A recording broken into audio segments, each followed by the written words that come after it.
welcome to yet another episode of The Verdict, a governance program that discusses pertinent issues in national governance. On the program today, we have another interesting topic of discussion: beyond nominations, what next? My guest on the program is coming from Inter-Africa Governance Network, AfriNet, founder and executive director, Mr. Morris Malambo. Welcome to the program, sir. Thank you so much. The pleasure is mine. Well, I'm your usual guest. Yeah, I'm your usual host, Patrick Soko.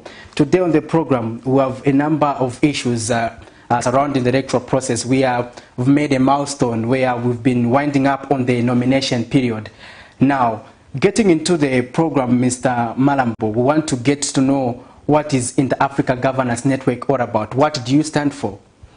Well, the Inter-Africa Governance Network, first of all, was formed in 2018 and formally registered under the Patents and Companies Act on the 21st February 2020.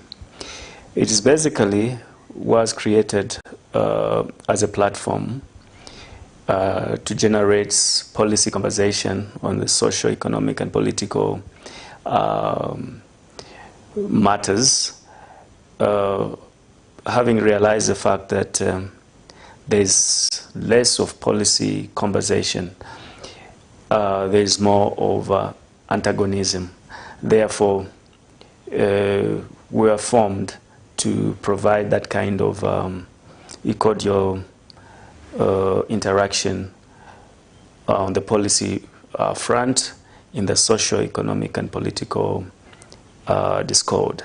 In the political discord, you may take note of the fact that even on pertinent matters such as constitutionalism, you find that the debate usually is not healthy. It is that of us versus them. The same spirit when it even comes to matters that ought to generate neutrality, such as economic matters, because at the end of the day, economic matters, people must be able to rise above partisan interest and rally behind a common economic agenda. There's less of that. So the intention of this organization is to try and bring about that harmonious platform where people can engage. Yes, interesting. Now, getting into the topic of discussion, Mr. Malambo, beyond nominations, what next? First of all, before we go to what next, we have to look at the nominations. We've seen various political parties fighting for nominations. For now, confirmed, we have about 16 political parties that have confirmed at presidential level that they will be on the presidential ballot. Now, I just want to get your perspective. What is your comment on the aspect of fragmentation?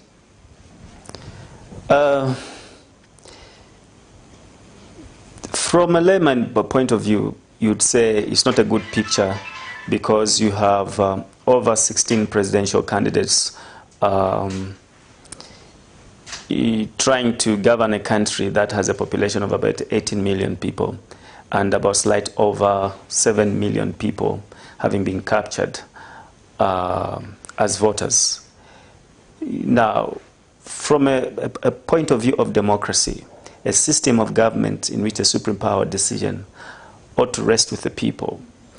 Democracy being a government of governance of inclusivity and not exclusivity. It's pretty difficult, I think, to have misgivings over that scenario because the 16 presidential candidates represent individual political parties, and those individual political parties, they may have some membership. It doesn't matter how big that membership is. The fact that someone has taken the courage to go through the process provided for under the Constitution of Zambia and also the Electoral Process Act goes to show the fact that they have the passion not just to contest, but a passion to represent whatever socio-economic and political ideology that they're making representation. Of course, if you're to look at advanced democracies such as the United States, you find it is more or less of a two-party system. That doesn't mean that there are only two political parties. There are two political parties on the ballot. However, there are other political parties which fall or identify themselves with any of the two political parties, either the Democrats or the Republicans.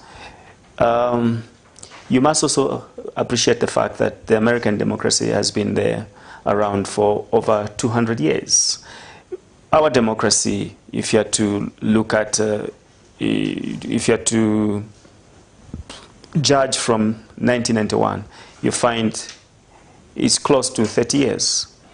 If you are to look at independence, we're slightly over 50 years. So we are a fairly young democracy, but vibrant. It is such participation that generates the vibrancy. It is such participation that with time would bring about some order where we may not be able to see that kind of number where 16 people are on the ballot. On the other hand, it goes to show some levels of selfishness, in the sense that people are focused on becoming presidents and not focused on the question, what is it that they can do in contribution to the socio-economic and political agenda? So it's about me becoming president and not him. So in the process that people cannot even form an alliance, where we've seen alliances breaking up on the basis of who becomes president, who becomes a running mate, and how many candidates do you field in, as opposed to the grand vision that would bring people together. So it's an issue where even the alliances are not born on the basis that they're trying to garner some votes rallying behind a defined political agenda, but it's a question of coming together in order to remove a particular leader. So there are these indiscretions in our democracy. However, our democracy is vibrant. It has these indiscretions. We hope and pray that going forward, or with time as we democratize, we'll be able to deal with these indiscretions. If you are to look at the 1991 Constitution, the 1996 Constitution, and now the 2016 Constitution, the 2016 Constitution has addressed some of the matters that really constituted indiscretions over the years. Now you have a running mate clause. Now you have people going through the process of nominations where they need to garner about or to bring 100 people from every province. Previously, we did not have that kind of arrangement. It was easy for someone to put his or her name on the ballot. Now, there's some requirements that have been put in place, at least to generate some seriousness. So, we are not yet there. However, we are not very bad. Yeah. While you were on that point, Mr. Malambo. It's a growing democracy. Yes, while you're on that point, explaining the aspect of seriousness, that brings me to the other aspect where we've seen other candidates failing to file in nominations. A case in point is All People's Congress Party President, Naasson Musoni, where though he has issues with ECZ, but the aspect you are mentioning of bringing 100 supporters in every province. So, I mean, don't you think political parties need to do their independent assessments before they try to contest at a level as at presidential level? You see, that also goes to show how the lack of seriousness on the part of political parties. Every time after an election, political parties get back to the usual bickering, usually the trade of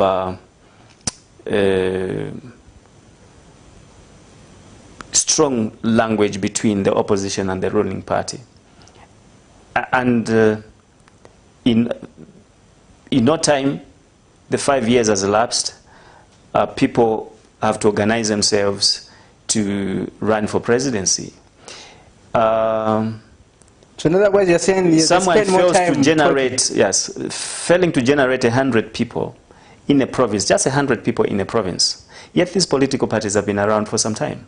And if you're to look at how active they are in the media in terms of attacking the government of the day, in our opinion, I would think that that energy can be best used to invest time in building your political party across the country than have people who speak very big, yet they can't generate 100 people at provincial level.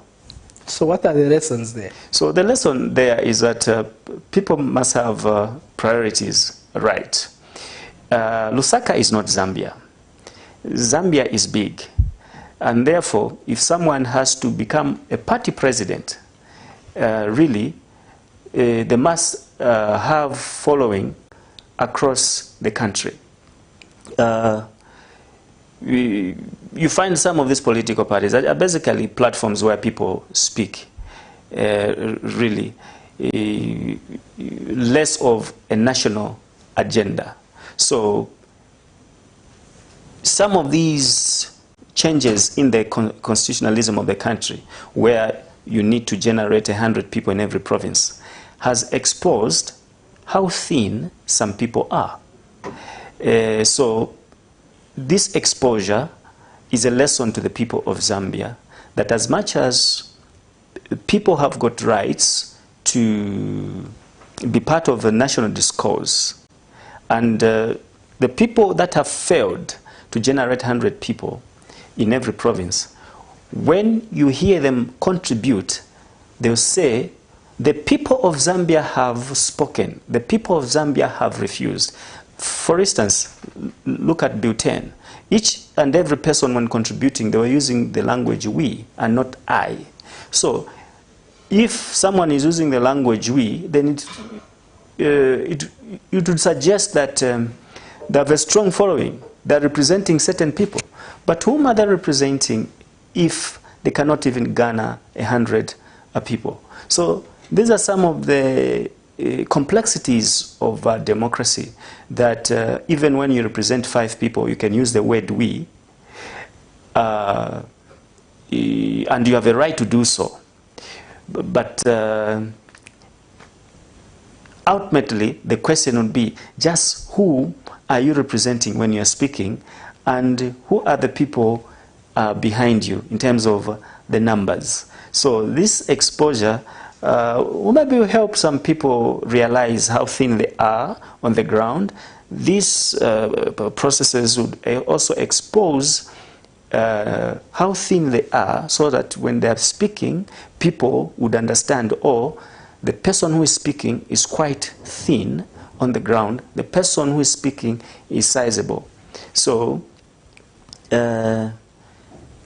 it's democracy, unfortunately, that people are free to take part in the governance of the country. But those that fail to take part, for instance, at the presidential level, they can align themselves with a particular leader, either in the opposition or in the ruling party. But it becomes difficult for them to do so because it's not a question of me contributing to the process. It is, what do I become after the contribution, to mean that it's not an agenda of contributing to the socio-economic and political governance of the country, but it's more of me becoming president. And this is why even those that have generated 100 people, you find that even the people that they generated was what Chiluba one time referred to as rented support, where you're basically renting support. You members of the media, you know exactly what I'm talking about, where people were given 50 kwacha to support a particular candidate in a particular province. And even some of them, when you ask them a question, the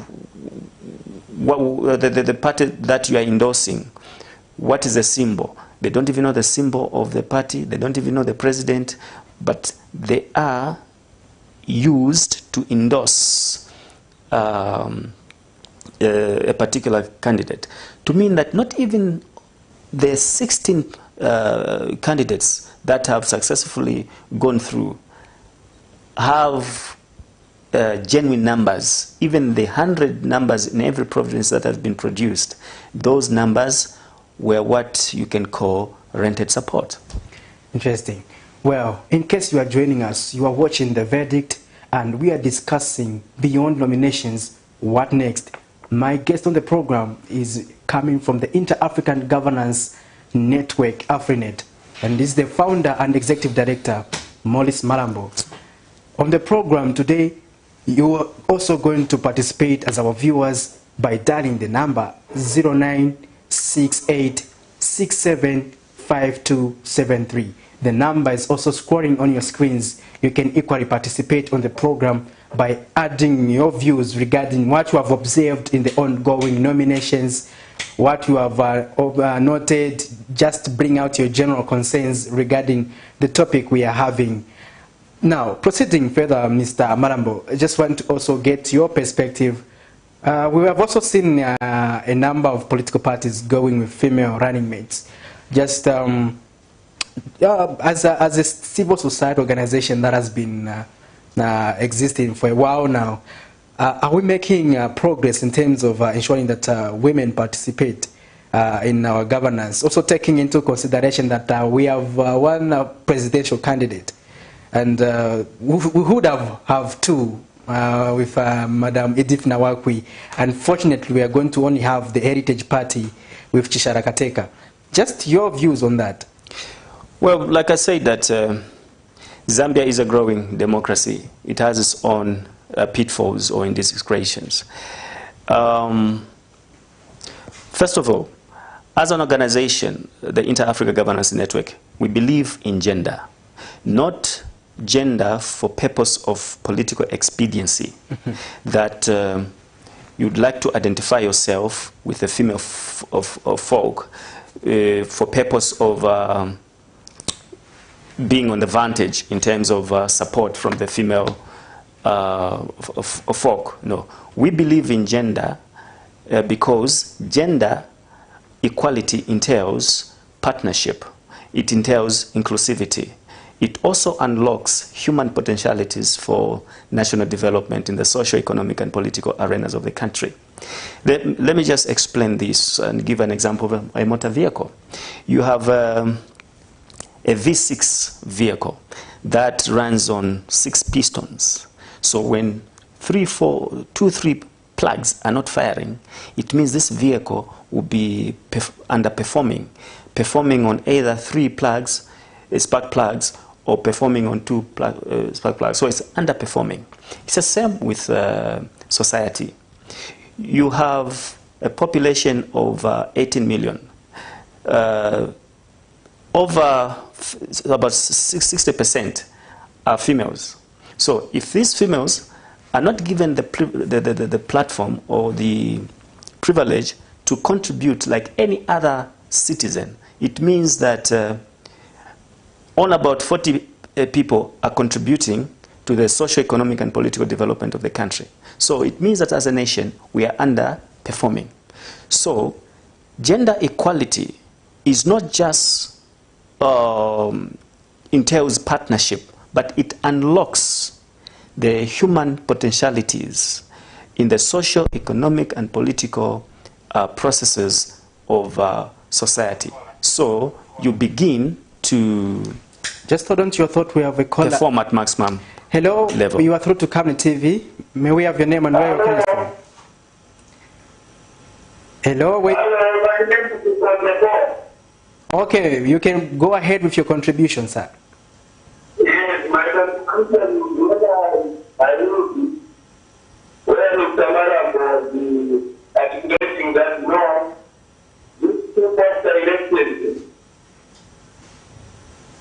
They were elected and they will be right after elected. You see, there is a problem right now within. After elected, those people to start campaigning. They only allow people now when. Are you getting it? Yes, yes, we are getting you. Yes.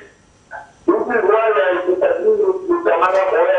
So, these people who are not campaigning for just campaigning. We have a problem right now with this people campaigning. They don't do that some to campaign after elections. Unless the other day, listen, this is when they were allowed. This is very bad to our development. That is my contribution. Thank you for your contribution, sir. Thank you. Mr. Malambo, our caller is just illustrating a point to say the opposition are given limited space to mobilize their political parties. Probably that could be contributing towards, for example, the failure to organize their political parties, and in the case of the All People's Congress Party, to raise the number of supporters needed. Would that be a contributing factor? Bear in mind that we're talking about the aspect of democracy, as you earlier alluded. Okay. I'm sure what I said was in respect to people failing to garner 100 supporters in every province. And the caller, with due respect, he raised issues of the opposition not being able to campaign. Now, you have the United Party for National Development, UNIP, and others, even the newly formed party led by Comrade Fred Membe. They had excess numbers of people in every province during nominations. Excess. You only needed about 500. They had over 500 people in every province. So the Public Order Act doesn't arise. Yeah. So now, if it's true that the opposition is muzzled, but how come is it that the United Party for National Development has been able to garner over 500 people to support its candidature in every province? How come the newly formed Socialist Party had excess numbers? Now, let me also look at the aspect that he raised because he raised it in a very broader sense to say generally people are stopped from campaigning. The operationalization of the Public Order Act is constitutional and is needed. In every advanced democracy, you have such laws. As a matter of fact, the Public Order Act is transplant law from the British legal system. Even in Britain, it's called the Public Order Act. In Australia, it's called Public Order Act, and I think even in New Zealand, it's called Public Order Act, to mean that you have these laws. The issue only comes in when it comes to operationalization. The relationship between the police, the body that is charged with the responsibility of operationalizing the Public Order Act, and those that are applying. Two aspects. The first one, that times you have overzealous police officers who may not understand the application of the Public Order Act in the way it's supposed to be applied. Also, you have overzealous members in the opposition who may not follow procedure. There are times the police have a genuine reason for stopping a procession. A genuine reason. But because police has stopped a procession that was to be carried out by the opposition, on first value, you just take it that police are doing so against the opposition. There are times when even members of the ruling party are stopped. A classical example is that of the then Member of Parliament for Lunte, Honorable Kafwaya, who had traveled all the way from Lusaka to Lunte to have some meeting. Police there stopped the procession, even when he was a member of the ruling party. But those people argue that it's isolated incidents. No. I do take recognizance of the fact that the manner in which the Public Order Act may have some bias. But it's not true that the failure to garner 100 people is a result of Public Order Act. Right now, we are engaging with the rest of the people. I don't know if it involves the Public Order Act. People can go to radio stations in the rural areas and build a capacity. You don't need a Public Order Act. But at times when people become confrontational, I'll give an example. After the 2016 general elections, you had the presidential petition, you had people agitating for the non-recognizance of a democratically elected government that sought mandate. The law provides a platform through which you can declare that misgiving, which is a petition. Now, if you cannot petition, or the petition has been exhausted, then you incite the non-recognizance of a democratically elected government, then that becomes a treasonable process. You certainly do not expect the police to grant you a police permit, to grant you the occasion to go ahead with that agenda. Wherever you go in the world, the practice of procession, the enjoyment of assembly, association, expression is done within the ambit of the law. So when police stop this procession, then it's undemocratic. At times police may make a decision based on intelligence information that according to what has been applied for, it is not the purpose for which the procession or the gathering intends to do. They'll stop that. It's for the common good. So, again, we wish issues such as the Bill 10, which part of it was meant to deal with some of these indiscretions in the Public Order Act, was looked at holistically than being thrown out completely without having the occasion to look at specific provisions, and so much that even issues of the Public Order Act could be looked at. It's not helpful as a nation that we fail to agree on matters that are so pertinent, and when it comes to now times of the election, you raise issues of Public Order Act.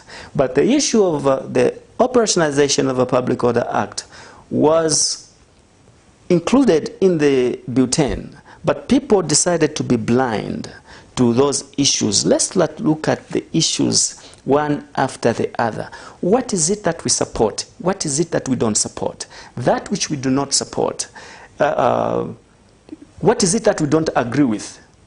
Constitutionalism is about give and take. You do not win everything. the framers of the French Constitution, or the pioneers of the French Constitution, had to say this about human rights. They said, your rights end where another man's rights begin. And that is true about constitution making. You cannot say the Constitution should reflect your will alone, but there are other people who may not agree with your will. So consensus is basically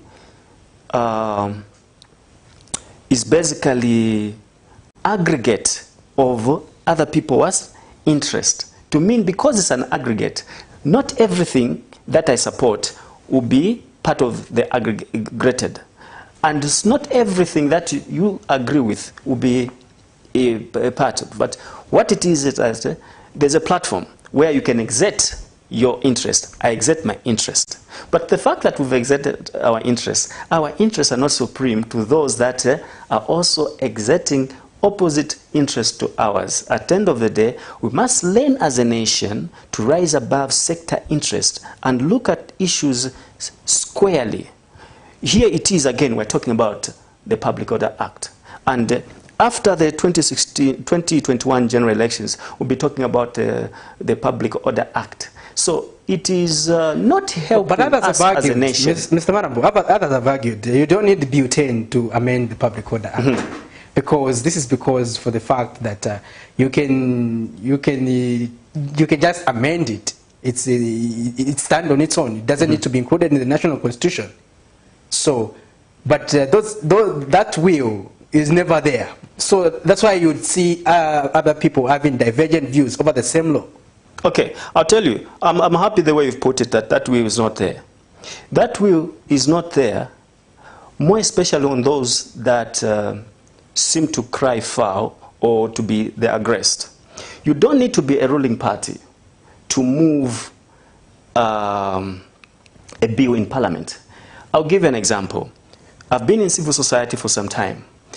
As civil society, we had sponsored a bill which was basically to amend the Public Order Act. And the person who introduced that bill was not a member of the ruling party. He was a member of the opposition in parliament, a member of the opposition in the name of Given Lubinda.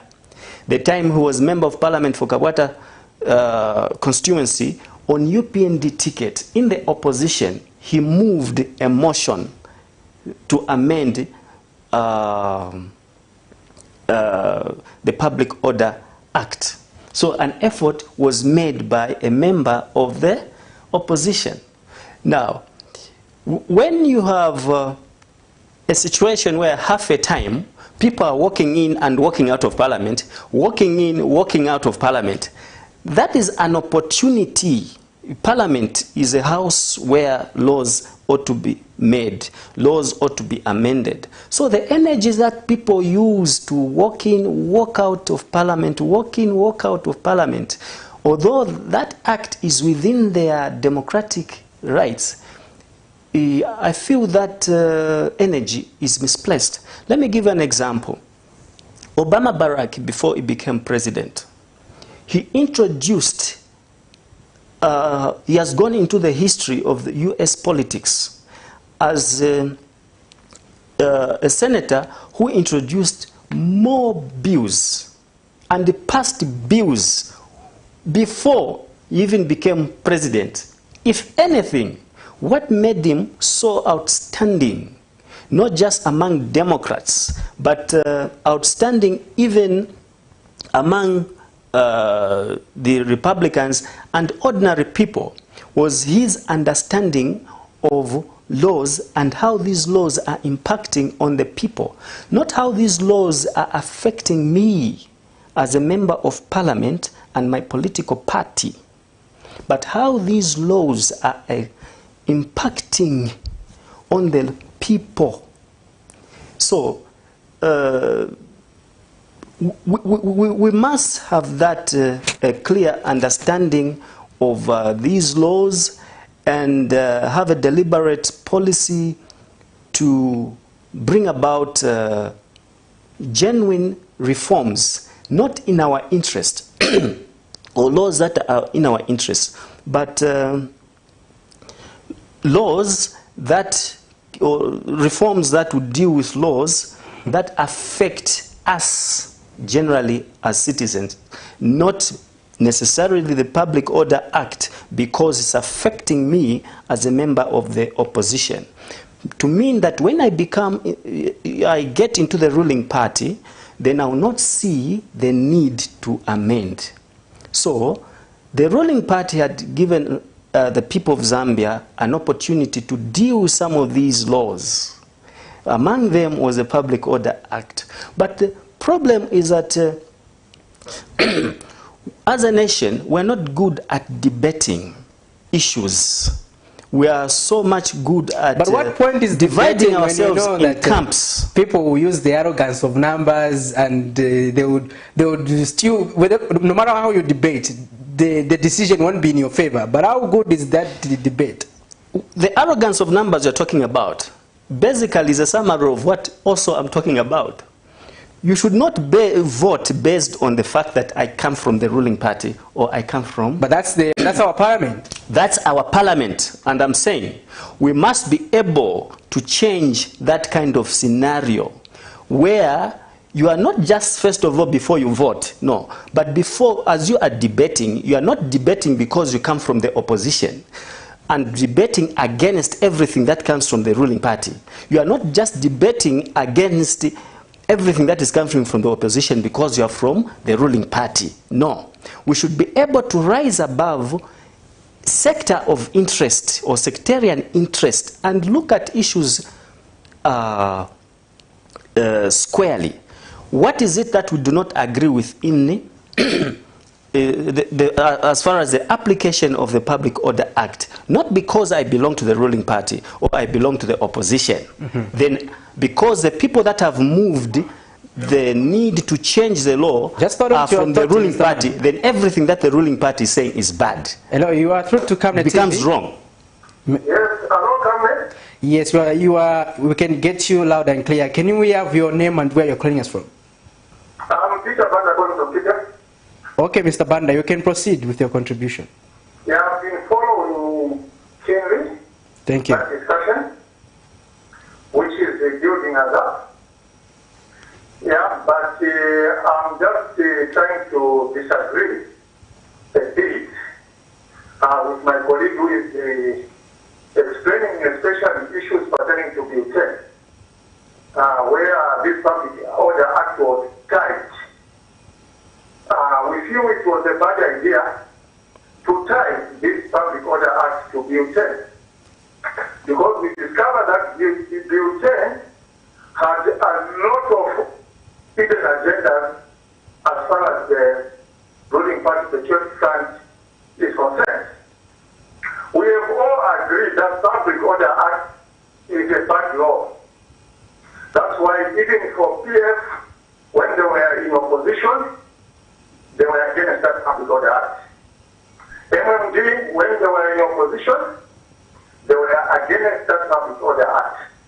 Now, I don't know what the problem is with us Zambians, that once you are in opposition, Public Order Act is bad for you. But once you win power, it becomes a whip against the opposition in place. I think for once, let this animal be wiped out. We have seen it most times, PF have been marching without permission from police. I remember 2 weeks ago when this guy called American, when he was beaten by PF to Secretariat. PF had to march to the Secretariat without a permission from the police. While for UPNG, when they tried to commission their youth headquarters, police surrounded and could not allow them. So in conclusion, I would say, be it UPNG when they form government, be it PF when they retain power, let them deal with this Public Order Act decisively. Thank you. Thank you for your contribution, Mr. Banda. Thank you. Well, the position from Mr. Banda is loud and clear. partially you are agreeing, but it's just probably adding on another aspect. Yes. Mr. Banda is not in any sense disagreeing with my position. I've made it abundantly clear the fact that the Public Order Act is law, and you find it in every working democracy. As a matter of fact, democracy is nothing but the rule of law. When you remove law, there is no democracy. In other words, the rule of law is a vanguard of democracy, is what protects us as citizens. So, what is wrong? It is the operationalization of the Public Order Act. Now, an attempt was made to deal with these matters in terms of the operationalization of the Public Order Act in Bill 10. Whether people did not like the name Bill 10 or they did not like Bill 10, but there was a part of Bill 10 was had something to do with the Public Order Act in terms of amending it. I still insist that let us not debate in camps in a spirit of them versus us versus them. To mean whatever the ruling party says, because I'm from the opposition, is bad. Whatever the opposition says, because I'm from the ruling party, is bad. That approach to issues in terms of camps is not helping us as a nation. We should be able to rise above sectarian interest and look at issues. What is it that I do not agree with in Bill 10? What is it that I agree with? What is it that is bad about the Public Order Act in principle without necessarily being from the ruling party or from the opposition, but in principle? So let us learn to rise above sectarian interest and deal with issues the way they're supposed to be dealt with. What is good is good. What is bad is bad. Okay, interesting. I know if we start talking about Bill 10, we may spend the audio. Okay, Yes. because most of the provisions or some of the laws bring us to the attempt amendments via Bill 10. No wonder we continually referring to it. And in every discussion that we've had on this platform, that has been the case. Attempts have been leading us back to Bill 10. To the same, yes. But we know that that is spoiled milk, probably. But we know that we are in a critical process where we are going to usher in it's either the Patriotic Front government will continue in office or an opposition political party may take over. And we are at the point where citizens now have the right to dictate what they would want to see. Now, our discussion now will now go beyond nominations, Mr. Malambo. I want us to tackle what next. You can still participate on the program just like others have participated by dialing the numbers on your screens. The number is 0968 675273. We are discussing beyond nominations, what next, pertinent issues surrounding our governance, and as campaigns will be heightened now that. Okay, let me just take that caller before we proceed further. Hello, you are through to Kamet TV. Okay, this is Newton. Mr. Newton, you can proceed. Okay, I just want to confirm what Mr. Banda earlier on today. He didn't really talk against the Bill 10, but he was saying the Public Order Act should have been included in the that had other things that they are not really in terms of other people. So nothing to do with either being opposition or being ruling.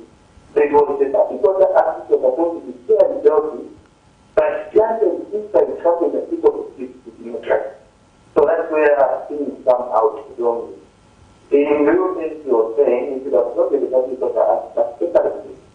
Don't put it against the things that they are had. Because had it gone through, then even those things that they are not true would have gone through. That's why people want to against the system. Thank you. Thank you for your contribution, sir. Bye. All right. like I was explaining, Mr. Malambo, Yes. I know he's just clarifying, so we won't compel you to respond to that particular point, but is just agreeing with the previous caller and partly agreeing with you. We are also going to go beyond. These political parties now will be in full swing, now that we know which presidential candidates will be on the ballot paper.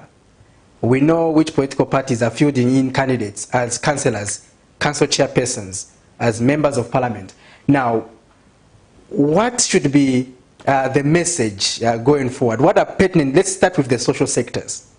Based on your observation in the civil society organization, what are pertinent issues should these political parties focus on in the area of the social sectors, it be education, health, and social protection interventions?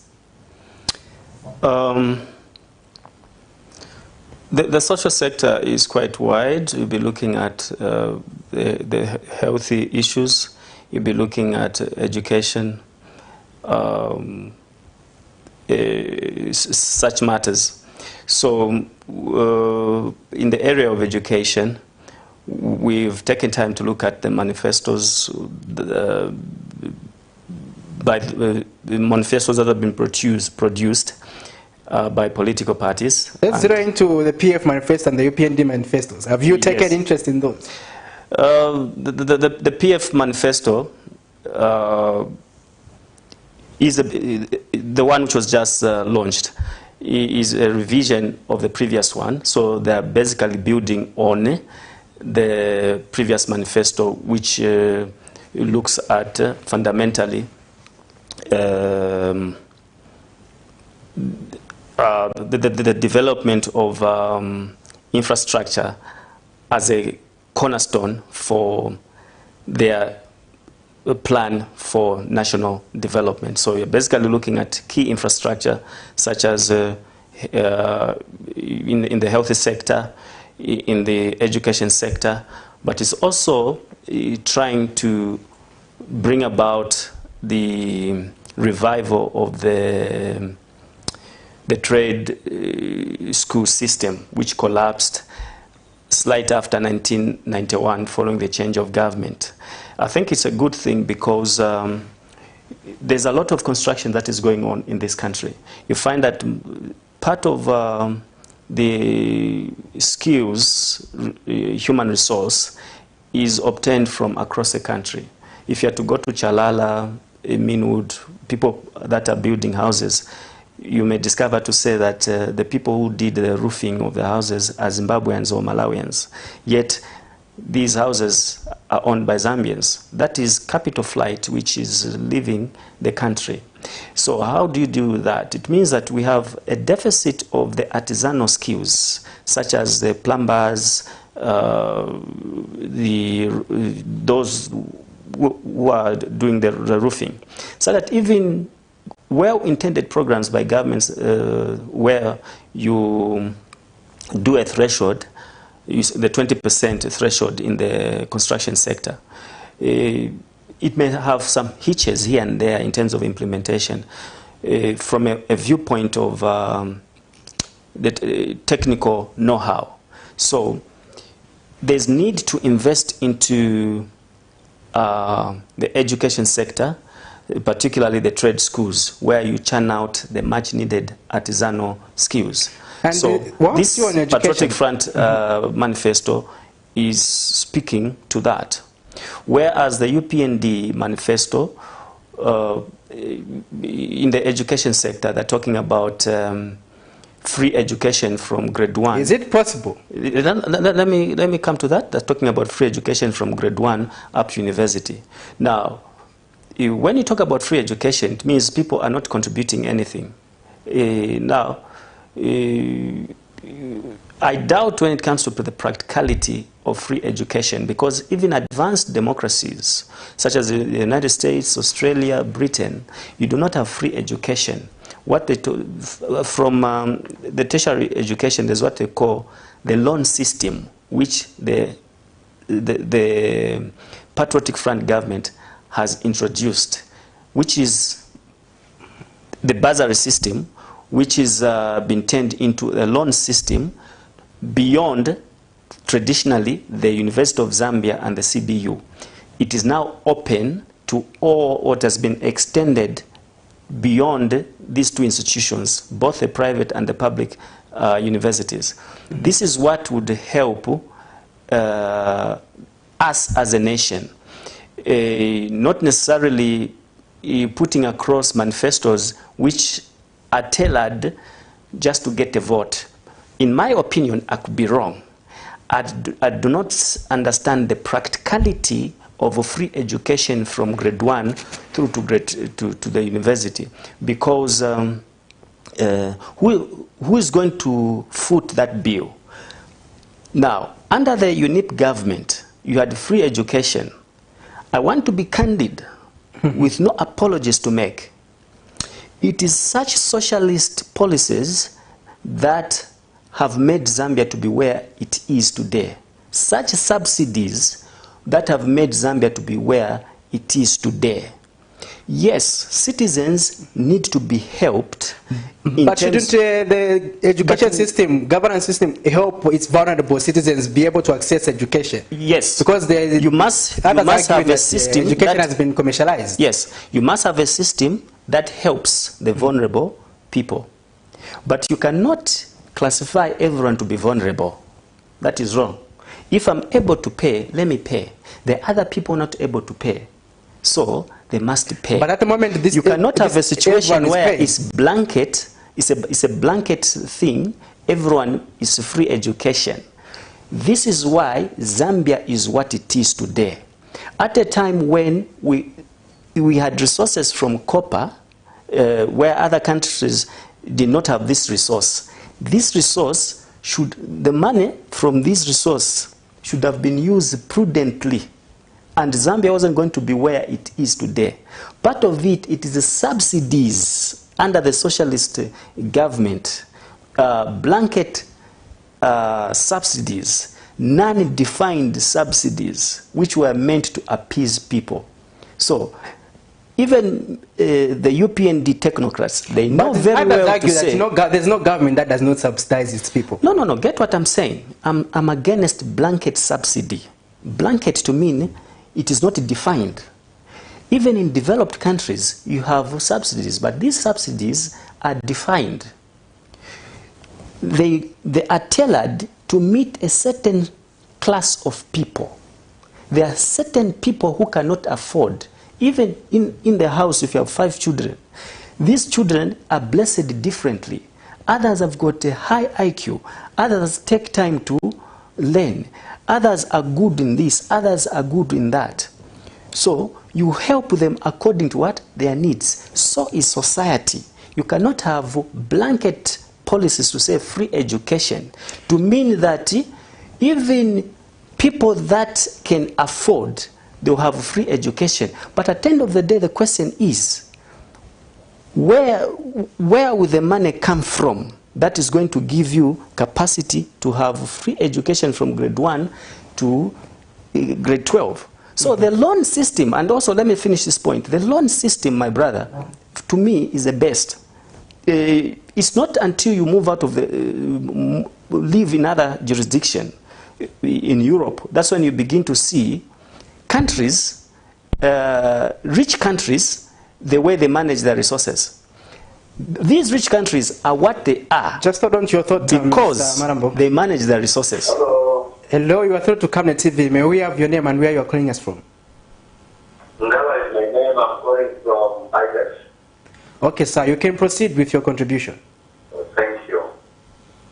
I can Mr. Malambo's analysis of the manifesto. You know, our politicians, when they are putting forward their manifestos, we are ahead of them by 5 years. So, there is no way you can have blanket as this ending today. The subsidy. Those are the things that have made us be where we are today. Yes. Why? Because things that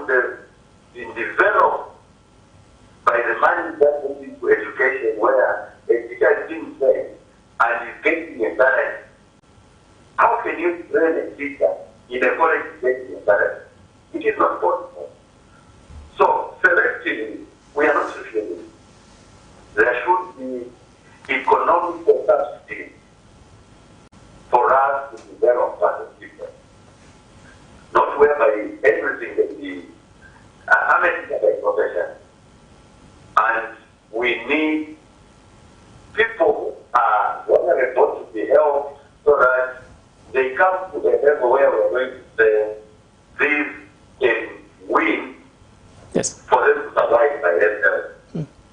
We should not be like in the way physics is. Physics is meant to have 5 years, you win some, they want to do improve the family. But it has turned into political issues where everyone, 20 years, how can you be 20 years being by your parents? You're a grown-up person. You need to at least think for yourself. So, Mr. Malambo, I think your analysis is very welcome. You may continue. Thank you very much. Thank you for your contribution, sir. Thank you. All right, there he's explaining a point to say no one size fits all can't work, which is agreeing with you, Mr. Malambo. But that's why this platform exists. We want to see how we are going to break down some of these issues in the party manifestos. People are following these issues keenly, and we're going to make sure that we bring these political parties on this very platform so that they can explain, as opposed to making blanket statements, so that people can be able to make a good judgment when they are casting their votes and be able to explain how various policies will be practically implemented.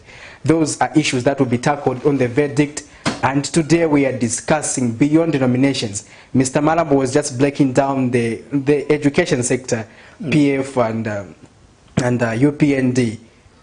He explained a number of issues there, and there our caller also added his contribution, which is equally valid. But going on... Can I just say something about... Yes, you can proceed. What he raised about FISIP. Look, if you are to look at the original plan of FISIP in terms of its documents under the Movement for Multi-Party Democracy, it was meant as a startup capital where people, vulnerable farmers but viable, are put on the program. You support them for 3 years. After 3 years, they take off.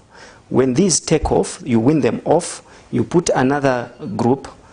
It was supposed to circulate that way. Now, you have a situation where people are on FISIP in perpetuity. They're not being weaned off. And because they're not being weaned off, it means that its growth, it's limited. Although MMD, the time MMD was in power, as at 2010 or 2011, FISIP stood at about 500,000 farmers. The Patriotic Front has moved it from 500 to slight over 1.5 million farmers. That is good. Now, we do share the concern raised by the caller. It is the same concern which President Edgar Lungu is on record of having said, no, the original plan of FISIP, I think we need to reorganize FISIP and look at who are the beneficiaries in terms of their the extent of vulnerability. Then okay, how long are they going to be on the program? Hello, you so that to you win them off? Yes, I just want to ask you, sir. You can proceed, sir. Yes, sir. I just want to find out from the Madrasa who is talking about the manufacturing of the PS and the UPSC. Yes, according to my understanding, I remember one time the president stated that there is a switch session from grade 1 up to grade 7. And they reduced the salaries for the seats for grade 8 to grade 4.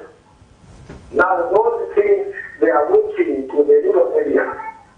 When you go to Northwest State, those we are paying 160 from grade 8 to grade 12. Okay. Now, when coming back in town, they are not following what the president announced. So I just want to ask for the man who is saying that, because some they are following according to the announcements of the president. Now coming in town, grade 1 is paying more than that. So I just want to find out from the man who is saying, so that I will understand why it is that not most people are following announcements of the president. But when now they are not following. Now, what is the difference between that? Thank you, sir. Yes, we didn't get your name before you go. I am German Chiloko. Okay, thank you very much, sir. He's raised a good point. But I want you to tie this to this other concept, the aspect of policy implementation.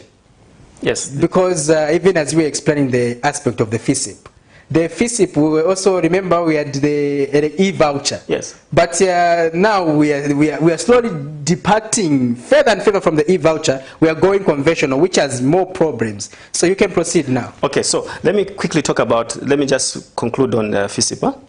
So the current leadership has indicated the fact that there's need, President Edgar Lungu himself has indicated the fact that there's need to address FISIP, organize it in such a fashion that you identify vulnerable people, but viable, put them on the program for some time,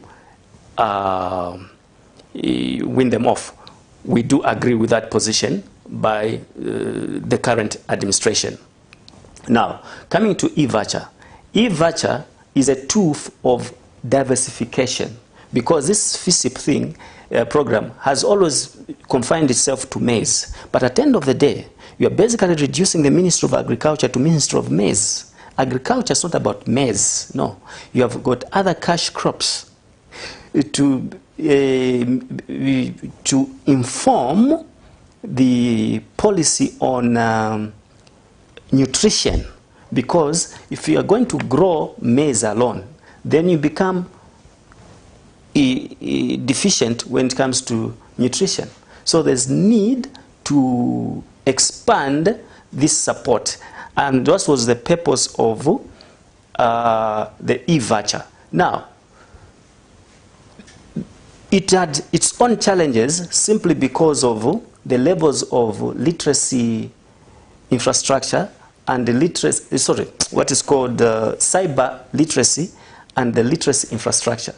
To mean that in other parts of the country, in rural parts of the country, we did not have the cyber infrastructure to support that kind of thing. This is why in certain places, FISIP was, the e-voucher was withdrawn, and that to revert to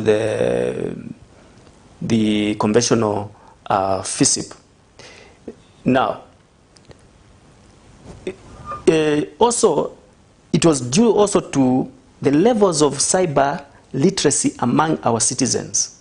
So, hence the need to put in place cyber infrastructure, cyber security, cyber literacy among our people, that you can operationalize the e-voucher.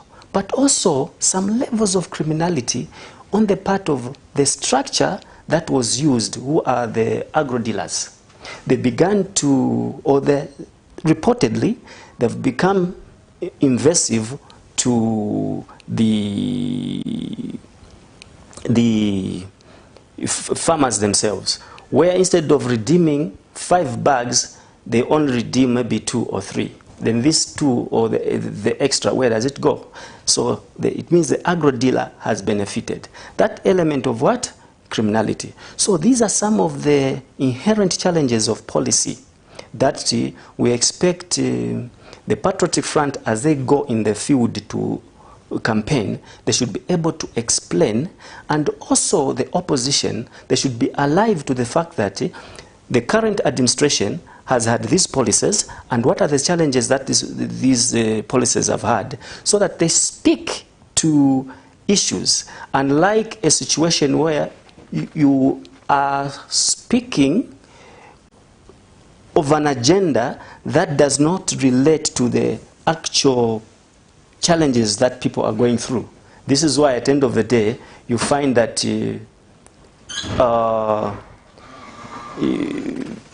the results by some people could be consistent in a particular areas, fundamentally that the message does not resonate with the masses on the ground. So we must understand the policies, more especially on the part of the opposition. What are the policies that the ruling party is implementing? What are the challenges that they are facing. And also, how are these policies impacting on the people, so that as you speak, you are speaking to what is on the ground and not speaking to something that does not even resonate to the people. It's brought about the other issue you raised about policy implementation.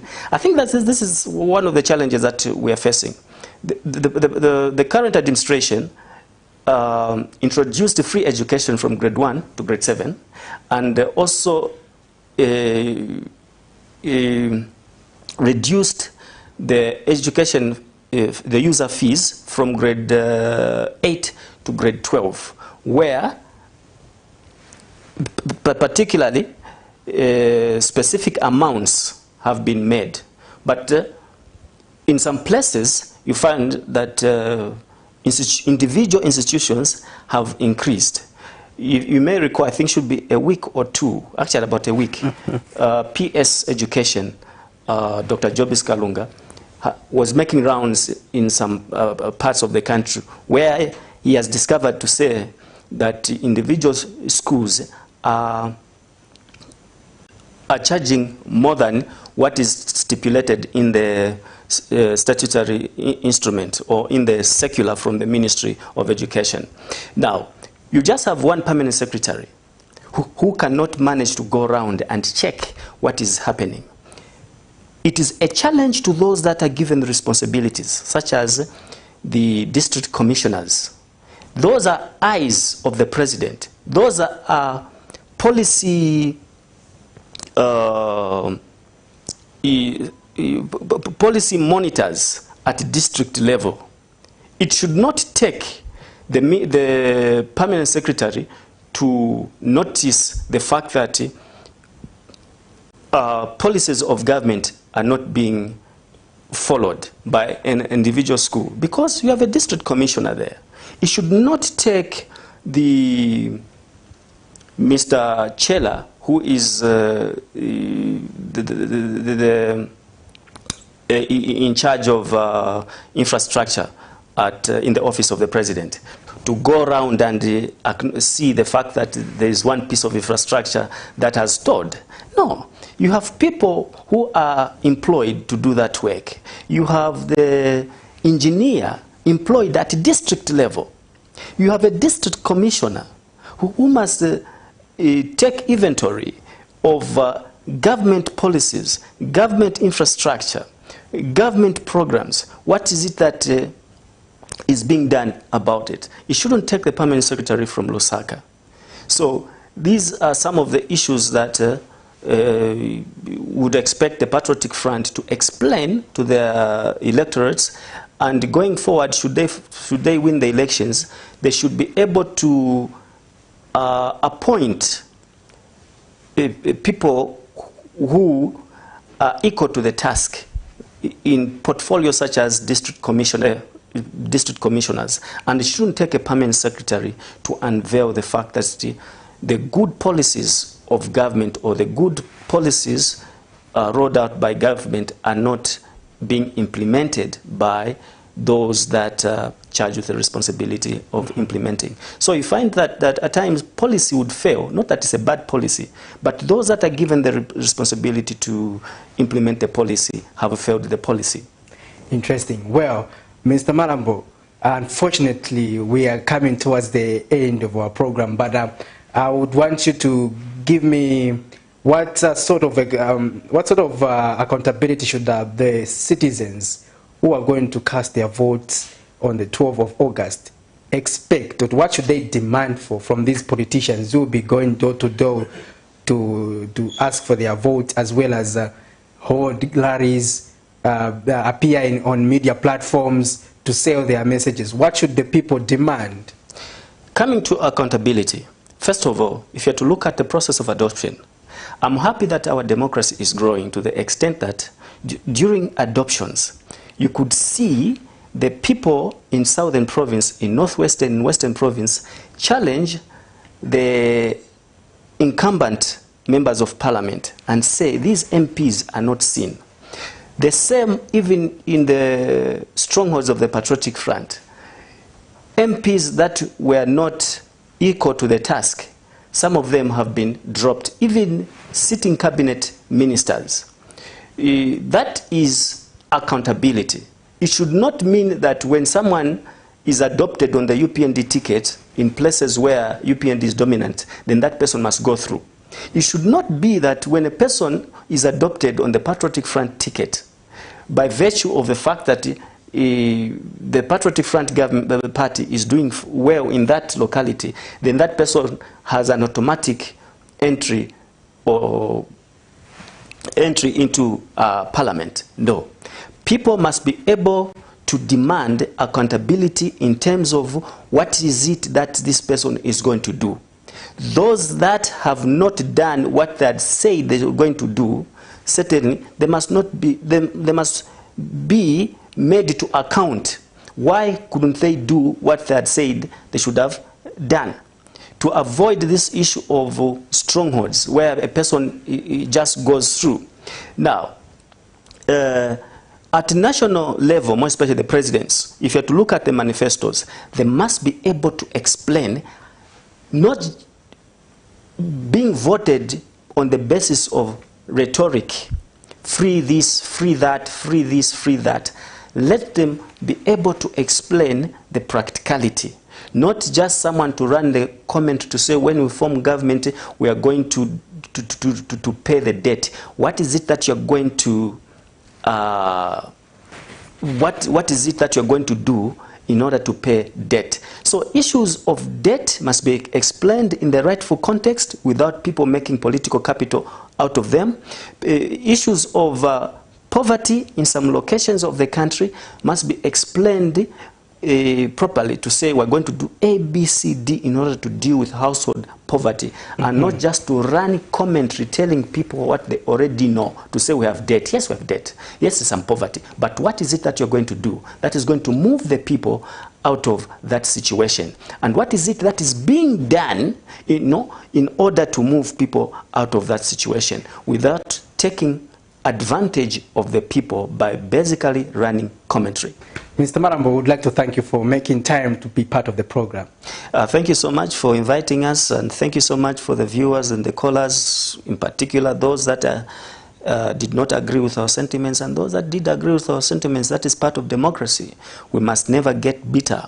We must always work together to get better. Thank you. Well, our dear viewers, we have come to the end of the program. Be sure to join us with another interesting episode of The Verdict. My guest on the program has been Mr. Maurice Malambo from the Inter-Africa Governance Network. Until next time, this has been Patrice Soko. Stay tuned to Camnet TV. Remember, Camnet TV is not just another channel.